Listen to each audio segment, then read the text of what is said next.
Bismillahirrahmanirrahim. Assalamu alaikum. Hope you all are good and fine. So today we will discuss about replication of viruses. So it is very important as well as common topic. So let's start with introduction of viruses. So viruses are made up of or composed into nucleic acid and protein. So जो virus होते हैं वो किससे मिलके बने होते हैं या किस में कंपोज होते हैं, एक ही बात है, ठीक है। तो किस में होते हैं, न्यूक्लिक एसिड और प्रोटीन, ठीक है। ये किससे मिलके बने होते हैं, प्रोटीन से और न्यूक्लिक एसिड से। न्यूक्लिक जो मटेरियल है वो कौन सा हो सकता है, आरएनए भी हो सकता है, डीएनए हो सकता है, ठीक है। तो नीचे डायग्राम है, ये आप 9-10 से पढ़ते आ रहे हैं, बहुत ही कॉमन डायग्राम है। सबसे पहले जो है उसका हेड है, उसके अंदर क्या है, डीएनए या आरएनए यानी कि न्यूक्लिक मटेरियल पड़ा हुआ है, ठीक है। डीएनए होगा या आरएनए होगा, जो उसका हेड है हेक्सागोनल 6 शेप्स है, 6 साइडेड है, ठीक है। तो उसके अंदर क्या है, उसका न्यूक्लिक मटेरियल पड़ा हुआ है, वो इधर डीएनए भी हो सकता है और आरएनए भी हो सकता है। उसके नीचे क्या है, एक कॉलर है, कॉलर टाइप बना हुआ है पेन से, ये कॉलर है, ठीक है। उसके आगे जो लंबा सा स्टैंड है ये इन्वेलप होता है, ठीक है। क्या होता है, इन्वेलप होता है। अभी इस इन्वेलप को फर्दर हम देखेंगे। अच्छा, इस इन्वेलप के साथ 3 लाइंस इस साइड पे बनी हुई हैं, जैसे लेग्स होती हैं, और 3 इधर है, तो ये टेल फाइबर्स हैं, टेल है ये इसकी, ठीक है। टेल फाइबर्स हैं, ये टेल फाइबर्स है, वो जो मैंने इन्वेलप बताया उसको टेल भी कहते हैं, ठीक है, टेल कहते हैं। अच्छा, अब जब उसको जूम करके हम देखते हैं, ये जो साइड पे सर्कल सा बना हुआ है, ये किसको, इन्वेलप को, यानी जो टेल के अंदर है ना इन्वेलप, उसको देखते हैं वो कैसा होता है। सबसे आउटर साइड पे इन्वेलप होता है, ठीक है। उसके अंदर जो है ये जो डॉटेड राउंड सा बना हुआ है, एक रिंग लाइक स्ट्रक्चर बना हुआ है, स्प्रिंग लाइक, उसको कहेंगे हम कैप्सूल। और कैप्सूल के अंदर क्या है, न्यूक्लिक मटेरियल है, डीएनए या तो आरएनए, ठीक है। ये इसकी डायग्राम है, इसको देख लें। ये लाजमी, बेशक आप छोटी वाली मत बनाएं, ये जो बड़ा उसका स्ट्रक्चर है पूरा वायरस का, ये लाजमी बनाना है। नेक्स्ट हम अब चलते हैं इंट्रोडक्शन पे। So replication of viruses occur in living organisms. Replication है वो लिविंग ऑर्गेनिज्म में ही होती है, डेड में नहीं होगी, लिविंग में ही होगी। वट एवर प्लांट्स हो, एनिमल्स हों या कुछ भी हो, ठीक है, वो लिविंग ऑर्गेनिजम्स में ही होगी। क्यों, क्योंकि वो हमारे अंदर आके उसको हमारे सेल्स चाहिए, ज़िंदा सेल्स चाहिए जो वर्किंग करेंगे, तो वो ये रेप्लिकेट करेगा ना, ठीक है। तो फर्स्ट क्या है, replication of viruses occur in living organism. Second one is the process of viral replication is very complex. जो रेप्लिकेशन का प्रोसेस है वो बहुत कॉम्प्लेक्स है। कैसे कॉम्प्लेक्स है, उसमें बहुत स्टेप्स आ जाते हैं, और उसके अलावा मतलब कि हर पॉइंट पे कोई न्यू स्टेप आ जाता है। किस तरह वो रेप्लिकेशन होगी, पहले अटैचमेंट होगी, फिर पेनिट्रेशन होगी, उसके बाद अनकोटिंग होगी, पहले वो कोट होता है ना, अनकोटिंग होगी, यानी बहुत ही कॉम्प्लेक्स सा प्रोसेस है, ठीक है, ईजी नहीं है। अभी हम देखेंगे, पूरा प्रोसेस पढ़ेंगे आज। Next one is viruses are host specific and host is necessary for replication. जो वायरसेस हैं वो होस्ट स्पेसिफिक हैं, यानी कि रेप्लिकेशन के लिए उनको होस्ट चाहिए ही चाहिए, ठीक है। अब कल हम लोगों ने पढ़ा था होस्ट और पैरासाइट का, ठीक है। अब पैरासाइट के लिए होस्ट ज़रूरी है, ठीक है। सेम एज़ जो एक और हम लोगों ने एग्जांपल पढ़ी थी प्रीडेटर एंड प्रे की, तो प्रीडेटर के लिए प्रे इंपॉर्टेंट है, सेम एज़ वायरस की रेप्लिकेशन के लिए होस्ट ज़रूरी है, जिसके अंदर जाके वो रेप्लिकेट करेगा, बाहर वो रेप्लिकेट नहीं कर सकता। अब एक वायरस है, उसे कोई होस्ट ही ना मिला तो बाहर पड़ा मर जाएगा, ठीक है, कोई भी होस्ट ना मिला। अब उसे होस्ट चाहिए तो ही वो रेप्लिकेट करके अपनी तादाद बढ़ाएगा ना, ठीक है। होस्ट में भी बैक्टीरिया, प्लांट और an animal. Host living organism चाहिए हमें, वो वट एवर क्या हो, बैक्टीरिया हो, प्लांट हो, एनिमल हो, कुछ भी हो, एनिमल्स में हम भी आते हैं, ठीक है, कुछ भी हो, बस वो ज़िंदा होना चाहिए। नेक्स्ट चलते हैं, वायरल रिप्रोडक्टिव साइकिल के जो स्टेप्स हैं, यानी कि रेप्लिकेशन ऑफ वायरसेस के स्टेप्स कौन कौन से हैं। There are several steps by which virus replicate into host, ठीक है। ये बहुत कुछ स्टेप्स हैं जिनके थ्रू वायरस रेप्लिकेट करता है होस्ट में, यानी पहले उसके अंदर जाएगा और फिर वहाँ जाकर रेप्लिकेशन करेगा। And these steps are, first one is attachment, second one is penetration which is also called entry, ठीक है। Third one is uncoating, fourth one is genome replication, fifth one is assembly and the six one is last one is release, ठीक है। थोड़ी समझ आ गई होगी। सबसे पहले अटैचमेंट पे चलते हैं। उससे पहले एक बात याद रखिएगा, समटाइम्स आपको शॉर्ट क्वेश्चन में आ जाता है कि right viral reproductive cycle steps, या तो स्टेप्स का जस्ट पूछ लेते हैं, आपने सिर्फ हेडिंग्स देनी है, नहीं बल्कि इस लेवल पे आपने एक हेडिंग दे के दो लाइनें लिख देनी है, ठीक है। सो यहाँ से साइकिल स्टार्ट हो जाता है, ठीक है। किसका साइकिल, रेप्लिकेशन ऑफ वायरसेस का, ठीक है। वो कैसे अटैच होंगे, कैसे अंदर जाएंगे, कैसे जाके रेप्लिकेट करेंगे, कैसे ग्रोथ उनकी बढ़ेगी, ठीक है। तो इस साइकिल को ज़रा गौर से समझिएगा, इंपॉर्टेंट है एज वेल एज इंटरेस्टिंग भी है। So viral protein on the capsid और envelope of phospholipid interact with specific receptor on the host cellular surface, ठीक है। अब सिंपल इस बताती हूँ मैं आपको। जो वायरल प्रोटीन है ना, ठीक है, यानी कि जो वायरस की जो प्रोटीन है, ठीक है, वो क्या करती है कि वो इंटरेक्ट करती है जो होस्ट सेल है। ये समझ लें कि एक दूसरा बैक्टीरिया, ठीक है। एक बैक्टीरिया के सेल के ऊपर ना रिसेप्टर मौजूद होते हैं, ठीक है, रिसेप्टर मौजूद होते हैं। तो वो जो बैक्टीरिया होगा ना, सॉरी वायरस होगा, वो उस बैक्टीरिया के ऊपर जो रिसेप्टर है उनके साथ इंटरेक्शन बढ़ाएगा, इंटरेक्ट करेगा, ठीक है। कैसे इंटरेक्ट करेगा कि जो वायरल प्रोटीन कैप्सिड के ऊपर, यानी कि जो इसके इन्वेलप के ऊपर लगी हुई है ना, ठीक है। इन्वेलप किसका बना होता है? फॉस्फोलिपिड का, ठीक है, फॉस्फेट एंड लिपिड्स का बना होता है, ठीक है। उस फॉस्फोलिपिड के ऊपर जो वायरल प्रोटीन है वो क्या करेगी? बैक्टीरिया यानी कि होस्ट सेल के रिसेप्टर के साथ इंटरेक्ट करेगी। जब वो इंटरेक्शन हो जाएगा तो फिर क्या होगा कि जो ये क्या बता देगा, उसकी रेंज बता देगा, होस्ट सेल की रेंज को बता देगा, ठीक है, जिसको हम ट्रोपिसिन भी कहते हैं, ठीक है। यानी कि उस अटैचमेंट में क्या होता है? अटैचमेंट यानी कि उसने सिर्फ उसके ऊपर जाके जुड़ना है, ठीक है। किसने? वायरस ने बैक्टीरिया यानी किसी भी होस्ट सेल के ऊपर, इंसान की एग्जांपल लेते हैं, इंसान के ऊपर जाके चिपकना है, जुड़ना है, ठीक है, अटैच होना है। तो सबसे पहले क्या होगा कि हमारे ऊपर रिसेप्टर मौजूद था, तो जो वायरस की प्रोटीन है ना, उसने क्या किया, हमारे ऊपर जो रिसेप्टर मौजूद है उसके साथ इंटरेक्शन बढ़ाई, ठीक है, उसको हमारी रेंज पता चली और वो आके अटैच हो गया हमारे ऊपर। अब इसको डायग्रामेटिकली देखते हैं। ये देखें, ये 3 स्टेप्स हैं। सबसे पहला स्टेप है ये जो वायरस बना हुआ है, ठीक है। इसी तरह आपने हर स्टेप के साथ इसकी डायग्राम बनानी है, ठीक है। बैक्टीरियोफेज भी इसको कहते हैं। ये बैक्टीरियोफेज या तो ये जो वायरस है ना, ये होस्ट सेल यानी कि हम है, हमारे अंदर क्या है? प्लाज्मिड मौजूद है। ये मैं आपको जस्ट एग्जांपल दे रही हूँ, ठीक है। ये प्लाज्मिड मौजूद है। तो ये वायरस ने क्या किया, हमारे ऊपर ये 2 छोटे-छोटे रिसेप्टर सेल्स नज़र आ रहे हैं ना, तो इस वायरस ने, बैक्टीरियोफेज ने क्या किया, इस रिसेप्टर के साथ इंटरेक्शन बढ़ाई और आके कहाँ चिपक गया? हमारे ऊपर। ये जो नीचे डायग्राम है, यानी फर्स्ट स्टेप है बैक्टीरियोफेज का, सेकंड स्टेप है होस्ट सेल का, एंड थर्ड स्टेप इज़ जहाँ पे वो अटैच हो गया है, ठीक है। So next step is penetration. The process of attachment of virus with host cell induce conformational change in viral capsid protein और द लिपिड इन्वेलप, ठीक है। अच्छा, अब इसमें होता क्या, सिंपल मैं आपको अपने वर्ड्स में समझाती हूँ कि जैसे ही वायरस आके बैक्टीरिया पे या होस्ट सेल पे आके अटैच होता है ना, तो फिर उसमें क्या आ जाता है? कन्फर्मेशनल चेंज आता है। ऑब्वियस है, वो किसी होस्ट सेल पे आके अटैच हुए तो उसमें चेंजिंग आएगी। ज़ाहिर है, ये कॉमन चीज़ है कि आप एक नए प्लेस पे जाते हैं तो आप में थोड़ी बहुत चेंजिंग तो आती ही है, ठीक है। तो जैसे ही वायरस आकर होस्ट सेल पे अटैच होता है तो उसमें उसके जो लिपिड इन्वेलप है, मैंने आपको क्या बताया था कि वो लिपिड से उसका इन्वेलप बना होता है, फॉस्फोलिपिड से, ठीक है। तो उसके लिपिड इन्वेलप में एक कन्फर्मेशनल चेंज आता है, ठीक है। अभी तो वो पूरा का पूरा वायरस आके अटैच हुआ है ना, तो उसकी बॉडी में क्या आएगा? चेंज आएगा। उसके रिजल्ट में क्या होगा? The result in fusion of viral and cellular membrane, यानी कि उसके रिजल्ट में क्या होगा कि फ्यूजन हो जाएगी वायरस की, ठीक है। या तो सेलुलर मेम्ब्रेन, या तो वो पूरा चला जाएगा, या तो उसका डीएनए, ठीक है। In some case DNA can also enter in host cell.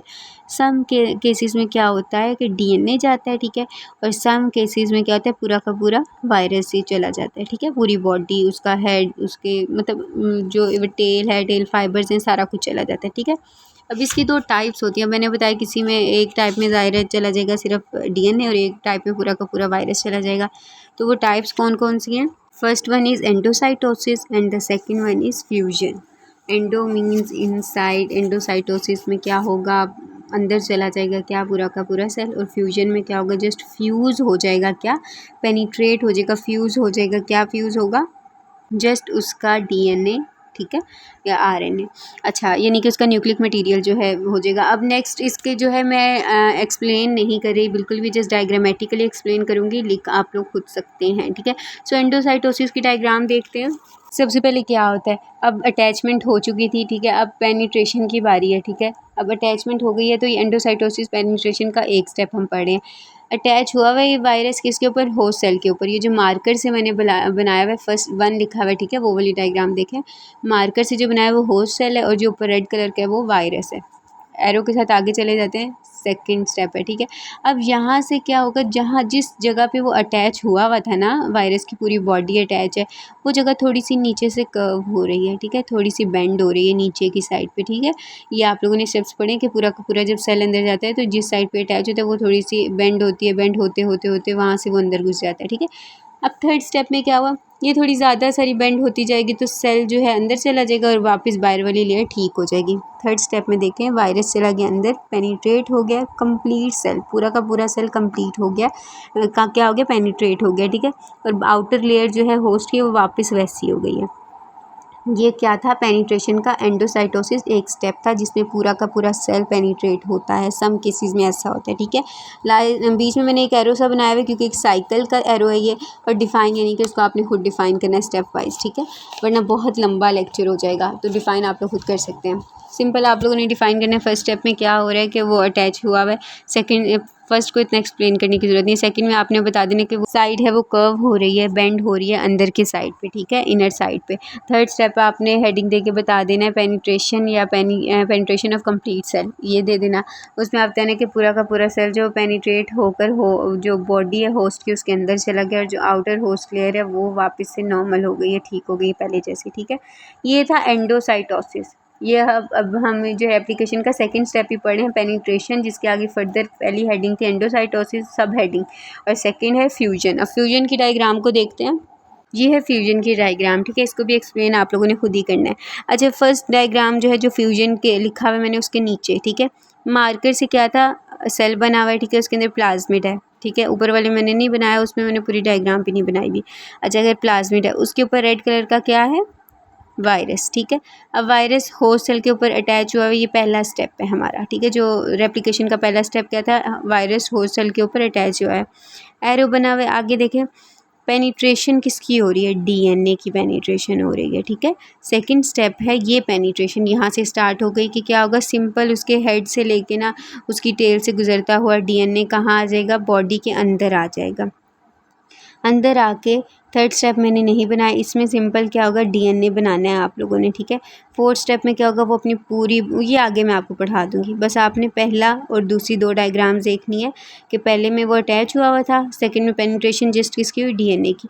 तो अब हम लोग क्या पढ़ रहे हैं, पेनिट्रेशन, वायरस की रेप्लिकेशन का सेकंड स्टेप है जिसकी सब हेडिंग थी एंडोसाइटोसिस, जिसमें पूरा का पूरा सेल अंदर चला जाता है, और फ्यूजन जिसमें जस्ट फ्यूज़ क्या होता है, डीएनए फ्यूज़ होता है या पेनिट्रेट होता है सेल के अंदर, होस्ट सेल के अंदर। तो ये दो स्टेप्स पढ़ लिए। अब हम रेप्लिकेशन के मेन हेडिंग जो है थर्ड हेडिंग अनकोटिंग, उस पर जाएंगे। अच्छा, अनकोटिंग किसकी होगी, अनकोटिंग फ्यूजन की तो नहीं होगी। अनकोटिंग मीन्स के वो कोटेड फॉर्म में अंदर है और उसका सेल मतलब उसका हेड टेल वगैरह हटानी है और डीएनए ने सिर्फ अंदर जाना है, इसको कहते हैं अनकोटिंग। तो फ्यूजन में तो जस्ट डीएनए ही गया था ना अंदर, सेल तो पूरा का पूरा बाहर था, उसमें तो अनकोटिंग हुई थी और फिर डीएनए गया था। लेकिन ये होगा एंडोसाइटोसिस में, ठीक है, एंडोसाइटोसिस जिसमें पूरा का पूरा सेल चला गया, ये एनिमल्स में होता है, ठीक है। अच्छा, इसमें अब पढ़ते हैं the viral capsid removed. Viral का कैप्सिड यानी कि जो वायरस का हेड, टेल, फाइबर्स, उसकी टेल, ये सब कॉलर वगैरह हर चीज़ रिमूव होगी या तो डीजेनरेट होगी। कैसे होगी, वायरल इंजाइम्स के थ्रू, ठीक है। वायरल इंजाइम्स क्या करेंगे, उसका जो कैप्सिड है, कैप्सिड में आप ऑल ओवर पूरा स्ट्रक्चर उसका ले लें, उसको रिमूव करेंगे सिवाय किसके, डीएनए के। सो ये यही लिखा हुआ है, द वायरल कैप्सिड रिमूव्ड और डीजेनरेट बाय वायरल इंजाइम्स और host releasing the viral genomic nucleic acid, ठीक है। अच्छा, नेक्स्ट है bacteriophage inject just DNA nucleic acid into host cell, but जो बैक्टीरियोफेज होता है ना, बैक्टीरियोफेज यानी वायरस जो होता है वो जस्ट अपना न्यूक्लिक एसिड होस्ट सेल में डालता है, यानी जस्ट डीएनए को इंड्यूस करता है, यानी कि जस्ट फ्यूजन करता है। बट एनिमल वायरस जो होते हैं ना, वो क्या इंजेक्ट करते हैं, पूरा का पूरा सेल जो है वायरस अपने पूरी की पूरी जो है वायरस की बॉडी जो है इंजेक्ट कर देते हैं, किसमें, होस्ट सेल में, यानी कैप्सिड के साथ, ठीक है। जो एनिमल वायरस होता है वो पूरा का पूरा इंड्यूस करता है, ठीक है, और जो बैक्टीरियोफेज होता है, जो दूसरे वायरसेस होते हैं, वो जस्ट डीएनए करते हैं, सिंपल। और जिसमें जस्ट डीएनए जाएगा उसमें अनकोटिंग का नहीं होगा, लेकिन आप लोगों ने एक्सप्लेन करनी, ये एक पूरा हेडिंग है, सब हेडिंग भी नहीं, पूरी की पूरी हेडिंग है, ठीक है। तो और लेकिन जिसमें क्या नाम है, पूरा का पूरा सेल जाएगा यानी एनिमल वायरस का, तो उसमें क्या होगा, अनकोटिंग होगी। तो ये एक स्टेप बताना है। ये देखें सिंपल, पहली जो डायग्राम है वो किसकी थी, पेनिट्रेशन की, यानी कि सेल पेनिट्रेट अंदर हो गया एंडोसाइटोसिस के थ्रू, ठीक है, पूरा का पूरा सेल अंदर चला गया, ये एनिमल वायरस है। ठीक है, एनिमल वायरस पूरा का पूरा अंदर आ गया। नेक्स्ट स्टेप में क्या हुआ कि जो सेल कैप्सिड वगैरह अलग हो गया, डीएनए अलग हो गया, इसके अंदर न्यूक्लिक एसिड अलग हो गया और कैप्सिड अलग हो गया, ठीक है। होस्ट सेल के अंदर ये हो गई अनकोटिंग, यानी कि जो कोट ऊपर लगा हुआ था पूरे कैप्सिड का, पूरी बॉडी का, वो अलग हो गया और हम लोगों ने बीच में से डीएनए निकाल दिया, जो मेन चीज़ चाहिए, हमने नहीं, वायरस ने। नेक्स्ट स्टेप है और इम्पॉर्टेंट जो स्टेप है वो है जीनोम रेप्लिकेशन। मेन चीज़ डीएनए की रेप्लिकेशन होगी यहाँ पे, ठीक है। Replication mechanism depend on the viral genome. Replication का जो मैकेनिज्म है वो किस पे डिपेंड करता है, वायरल जीनोम, जो वायरस अंदर आया है उसका जो डीएनए है उस पर डिपेंड करता है, ठीक है। DNA virus usually use the host cell protein and enzymes for DNA replication. अच्छा, सिंपल क्या है, जो डीएनए है ना, सिर्फ एक बॉडी है, ठीक है, उसके अंदर डीएनए आ गया वायरस का, बाकी उसका कुछ भी नहीं है उसके पास, जस्ट वो खुद डीएनए है। वो क्या करेगा, जिस बॉडी में घुसा है ना, जिस होस्ट सेल में है, उसी की मशीनरी को यूज़ करेगा, उसी के एंजाइम्स को, उसी की प्रोटीन्स को, उसी के सेल्स को यूज़ करेगा और ख़ुद को रेप्लिकेट करेगा, यानी कि फ़ायदा ही फ़ायदा, यानी अपना कुछ यूज़ नहीं करेगा, होस्ट सेल की मशीनरी को यूज़ करके खुद के सेल्स की को इंक्रीज़ करवाएगा, रेप्लिकेशन करवाएगा, ठीक है, उनकी तादाद बढ़ाएगा। ये डायग्राम में देख लें, जस्ट जो रेड वाला है वो बाहर से आया था और जो जितने अंदर बने हैं वो इसने रेप्लिकेशन किया है। किस तरह, जो होस्ट सेल है, ये जो सेल है जिसकी बॉडी में वो घुसा है डैमेज करने के लिए, उसी की मशीनरी को यूज़ करके। अच्छा, इसकी ग्राफिकल एक्सप्लेनेशन ऐसे करनी है आपने, डीएनए जो है वो यूज़ करेगा होस्ट सेल की मशीनरी को, ठीक है, एरो बनाया हुआ मैंने। बेहतर ये होता है कि आप इसको वैसे भी एक्सप्लेन करें, डायग्रामेटिकली एक्सप्लेन करें, डायग्राम्स को एक्सप्लेन करने के बाद आप ग्राफिकली भी एक्सप्लेन करें, ठीक है। ये एक अच्छा टॉपिक होता है, जो एक्सप्लेन टॉपिक होता है, ठीक है। अच्छा, डीएनए एरो बनाया हुआ क्या है, बस मेन हेडिंग्स आपने लिखनी होती हैं। यूज़ करता है होस्ट सेल की मशीनरी को, नेक्स्ट ट्रांसक्रिप्शन करता है, यानी कि आरएनए बनाता है, फिर ट्रांसलेशन होती है, रिवर्स ट्रांसलेशन होती है, आरएनए क्या करेगा, आरएनए प्रोटीन को बनाएगा, ठीक है, सिंपल। उसके बाद नेक्स्ट स्टेप आ जाता है असेंबली। असेंबली में क्या होता है, पहले मैं आपको अपने वर्ड्स में समझा दूँ। अब डीएनए ही डीएनए बन गए एक सेल में, एक होस्ट सेल में बन गए हैं, अब वो खाली डीएनए है। तो मेन चीज़ चाहिए क्या था, एक होस्ट सेल में एक जो है बैक्टीरिया, यानी कि एक वायरस का डीएनए गया क्यों था, रेप्लिकेशन करने के लिए, अपने एक डीएनए को ज़्यादा 20-30 मतलब अपनी तादाद बढ़ाने के लिए गया था, वो रेप्लिकेशन हो गई है। अब उसने उस होस्ट सेल में से निकलना है, लेकिन उसको निकलने के लिए अपना पूरा कैप्सिड चाहिए ना, अपना हेड चाहिए, अपना कॉलर चाहिए, अपनी टेल चाहिए, टेल फाइबर्स चाहिए। अब वो तो इसके पास है नहीं, वो निकाल गया था, ठीक है, वो तो अगर अंदर आ गए थे तो वहाँ से भी अनकोटिंग हो गई थी। अब ये खाली के खाली डीएनए, यहाँ पर ये क्या करेंगे, ये नया जो है अपना जीनोम वायरॉन बनाएंगे, यानी कि नया अपना कैप्सिड बनाएंगे। क्यों, एक सेल में से रिलीज़ होने के लिए, निकलने के लिए, ठीक है। सिंपल असेंबली में यही चीज़ है। अब इसको पढ़ लेते हैं। आफ्टर जीनोम रेप्लिकेशन, जीनोम की रेप्लिकेशन के बाद, डीएनए की रेप्लिकेशन के बाद, viral protein are packed into a new viral genome into a new virion, ठीक है।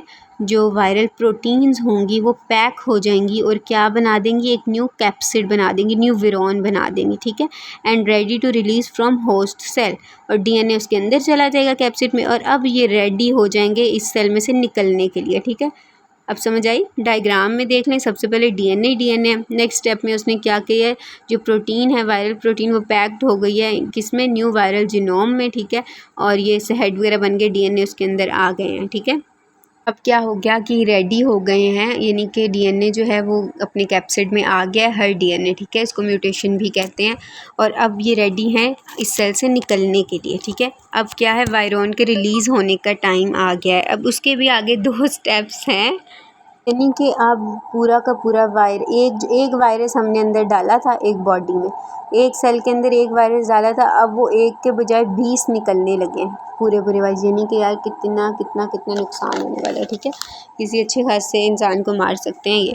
अच्छा, अब उन्होंने रिलीज़ होना है, वापस निकलना है, जाने की बार कौन से 2 स्टेप से, 2 तरीक़ों से वो अंदर जाते हैं ना, एक कौन सा था, फ्यूजन था, और एक कौन सा था, एंडोसाइटोसिस था, ठीक है।